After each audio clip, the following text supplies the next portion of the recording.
Good morning. And again, welcome to your Grants Pass Center for Spiritual Living. I'm Reverend Steve Van Meter, your senior minister. And yes, we are back in our sanctuary. We are ready to have guests on the 13th. So we hope that you've made your reservation. But this is the end of our monthly theme, which is Holy Uprising. And today is boldly living a new story. Well, happy Memorial Day. You know, let's just take a second, just a moment to honor all those beautiful people who have served in our armed forces, and honor those who have given the ultimate gift of life itself. Let's just take a moment and remember.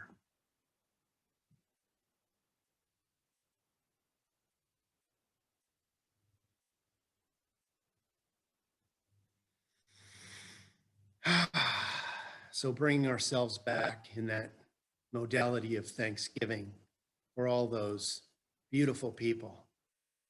But now let's talk about you, beautiful people. So what's your story? You know, a life story is an assembly of events that are strung together and told from a particular perspective. So it can be a good story, it can be a mystery, it can be a challenging story. It's all in what we tell it to be. What is your perspective? Are you part of your solution, or are you part of your challenge? This isn't to pin anybody down to what they're thinking. This is just to be aware of what we're thinking. Because if we're not aware of what we're thinking, we're getting whatever happens to fly through our mind. This is why it's so important for us to concentrate, to think happy thoughts, to envision our future as successful. You know, in this teaching, in the science of mind, in religious science, and in Centers for Spiritual Living and other new thought teachings. But Centers for Spiritual Living is a leading edge spiritual organization. We're no longer the best kept secret in metaphysics, thank goodness. And we are poised with a teaching, with an education, and the tools to take humanity into the next paradigm of consciousness. We're invited to demonstrate this in our lives every day, with prayer treatment, with meditation, with visioning. In our centers, in our communities, and in our world. To do so, we must rise up. We must rise up in consciousness. So I'm inviting us to get kind of real here for a second. What stories about our individual collective past do we continue to tell? And individually, what stories do you keep telling about your life? About how challenging it may have been walking 10 miles uphill both ways in the snow. That if we're honest, we know we're probably not the most life-affirming stories for ourselves. What if today, what if this Sunday, we committed together to change our stories? Imagine being so bold as to truly embody principle today as the new author of our whole new story. And I mean a whole story, a story of wholeness. You know, each one of us has a story. And I think that if you have found yourself into this teaching, you know that if we continue telling a challenging story, the universe always says yes and continues on a challenging road for us.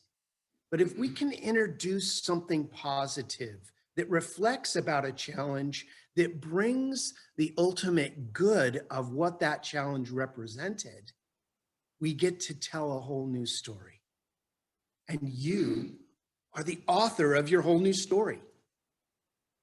Here at the Grants Pass Center for Spiritual Living, we envision all people, all beings, and all life as expressions of God, source energy, great spirit, Christ consciousness.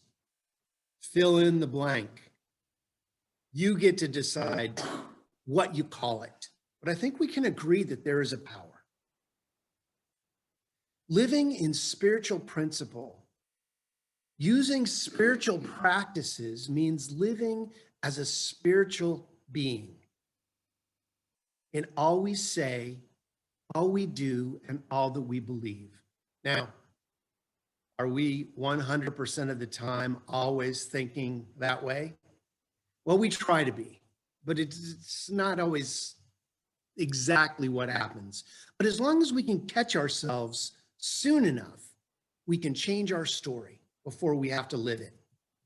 Understanding that this one infinite reality that we all live in is both transcendent and essential to living on this plane of existence. You know, we have to have these bodies. We have to have these spacesuits. And thank God we do, or, you know, the alternative is interesting. But here we find ourselves as individual human beings, spiritual beings, living in a spiritual universe, having a human experience. This is our true nature. You know, the soul of our being is the seat of our memory, is the seat of all the stories we've ever told. If you believe in previous lifetimes, maybe even some of those are collected there. Depends on what you believe. It already contains a record of everything that's ever happened to us. These memories as a whole constitute the subjective tendency of the individual. And this tendency can be changed.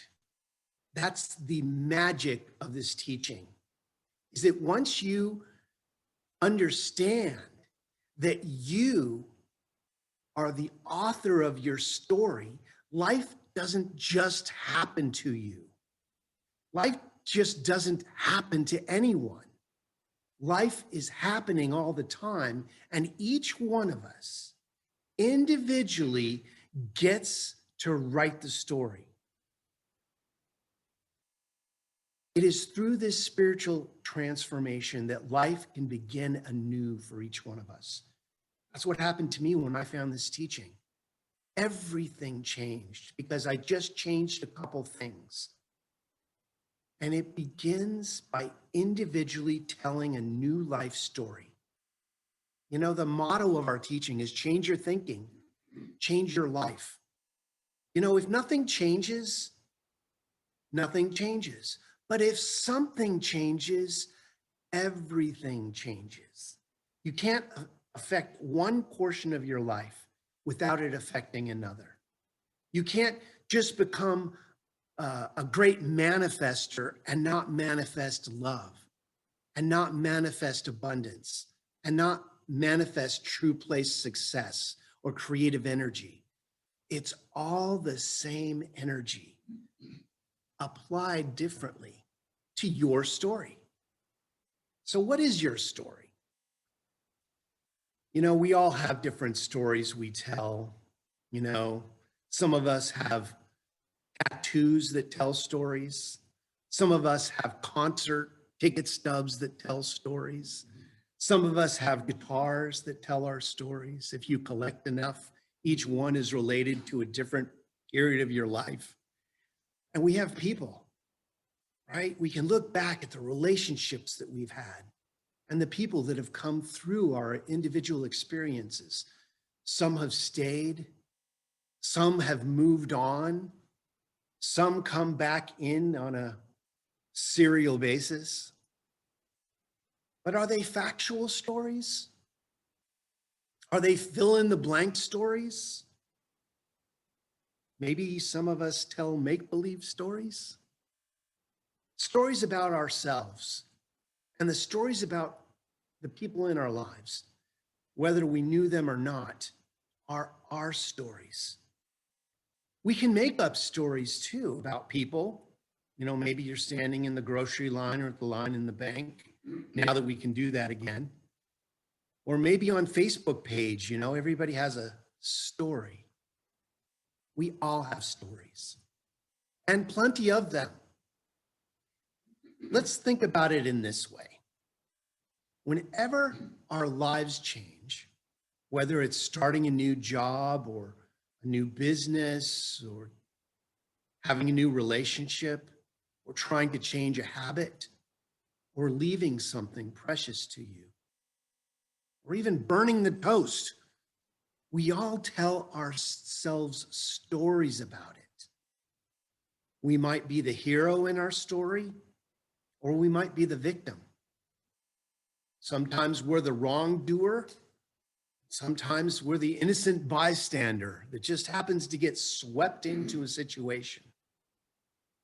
Or each one of us is the observer of our story and other people's. So in our personal stories, we want to be the hero. So the next time you find yourself playing the victim role, remind yourself, wait, this is my story and I'm telling it. What does it look like from the hero's perspective? What does it look like from the hero's point of view? Now, sometimes we need to play the victim. Sometimes that's our role. You know, in families, we have this kind of archetype that we play. You know, are you the storyteller? Or are you the one that tells on the storyteller and tells mom and dad what the brother did? We all have parts to play. I look at it as we all play part of the Wizard of Oz. So what part do you play in your Wizard of Oz? Are you Dorothy? Are you the Tin Man? Scarecrow? What do you play? Cowardly Lion? Or maybe you see yourself as the man behind the curtain, a wizard. But I think that as we start to identify that we are playing parts, we can decide how those parts play out in a different role. And our stories involve not being just aware, but being able to change how we play that part. Boldly living a new story means we may have to give up a lot of what we've been telling about ourselves most of our lives. You know, if we always played the victim, we've gotten really good at it. We may not even know that we're playing that part. And I'll tell you, when I came into this teaching and I realized, when I really listened to the story that I was telling, boy, I was not happy with my storytelling abilities, but I started to change my story. And if we do this, we can change who we truly are. If we can be aware of our attachments and begin to give some of them up, our beliefs, we begin to re-orchestrate our story. And then who are we? Who are we in our story if we just see it as a story? And how do we create something new? And maybe it's not about having a bold new story, but instead just remembering what happened to us in a different way. Just like the lilies of the field, they toil not. How they grow to be beautiful, neither by toil nor spin. It is from this place that we need to not toil and spin our story any longer or be anxious, but stand up in our bold new story and instead simply be here now. Simply being awake, alert, and aware in this present moment gives you a new place to begin your story. So, in conclusion, boldly living a new story means we have to give up our old story to create a new one. Stop telling the challenges over and over again that hold them in place. You know, it's never too late to have a happy childhood.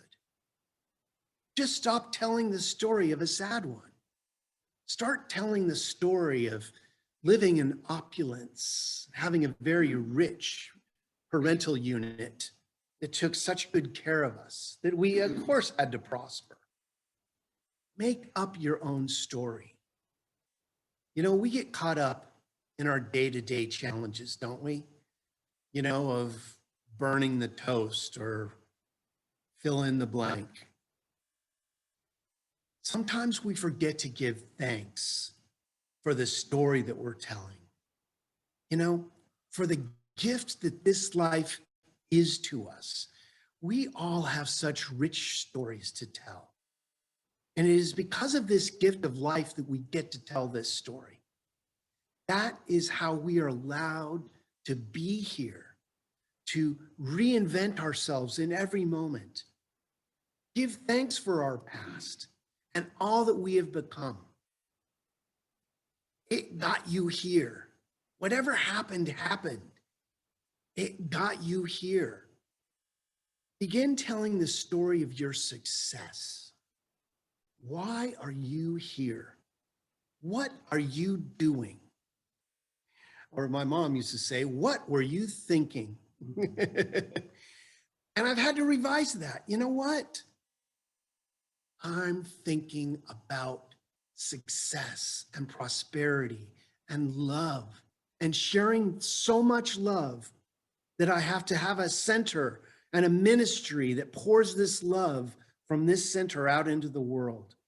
And all of these past people have joined me in telling their news story. So I invite you, you know, there's a place to play the victim. And sometimes that's appropriate. But if we are to succeed in love, we need to begin to tell a new story. So let's begin today to write a new story, the story of the hero that we are, the story of the success that we experience, where everyone prospers, no one is left behind, that each one of us is a divine emanation of the awesome power of the wisdom of the universe and its ability to create. That is why we're here. Let us know that peace is the norm and that we are the center and circumference of all that is. And so it is. Amen. Thank you. Well, it's time for our prayer now. So I invite you to go within, however that finds yourself. Maybe you're going to close your eyes or just take a soft focus on something that takes you deeper. And let's imagine a new story for ourselves.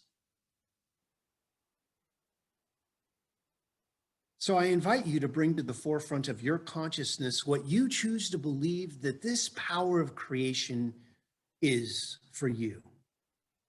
What is allowing you to be conscious right now, to envision your life as a beautiful experience, knowing that you are the author, you and the power within you. That power has given you choice and freedom, and you get to tailor it any way you choose. See, each one of us is unified in a field of all opportunity, and it is within that field that I will meet you, and we will dance and sing and listen to the beautiful music together.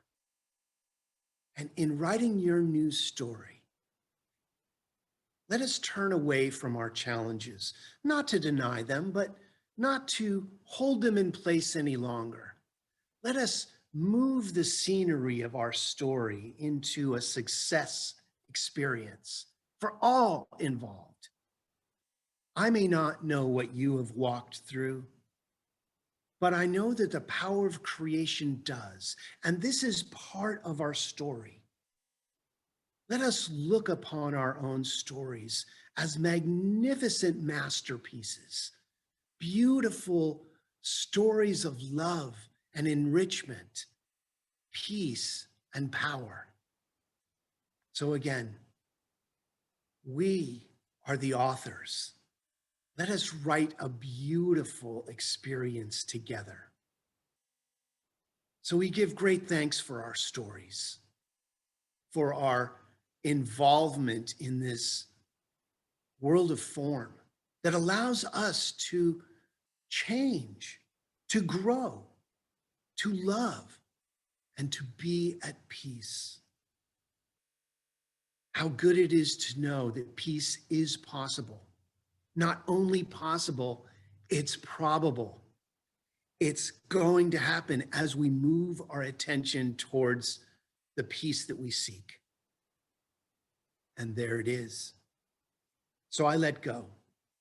I release these words directly into the living, loving law of mind, where I know that they return to each one of us, fully orbed and resplendent.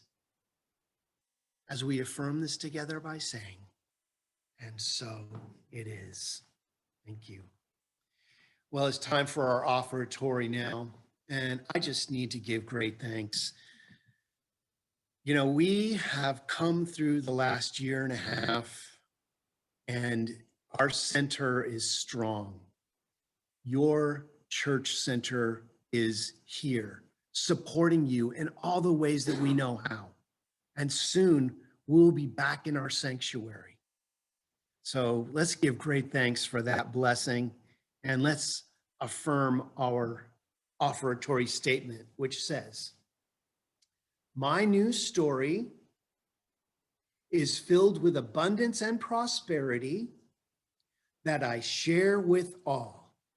Once again, my new story is filled with abundance and prosperity that I share with all.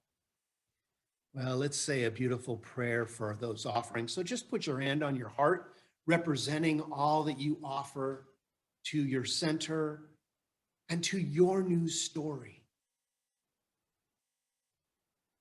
From the love of the universe, these tithes and gifts have been collected. They are evidence of our faith, our belief, and our ability to manifest in this world of form. They do good work in the world and return to us filled to overflowing and bless the giver and receiver as one. And so it is. Amen.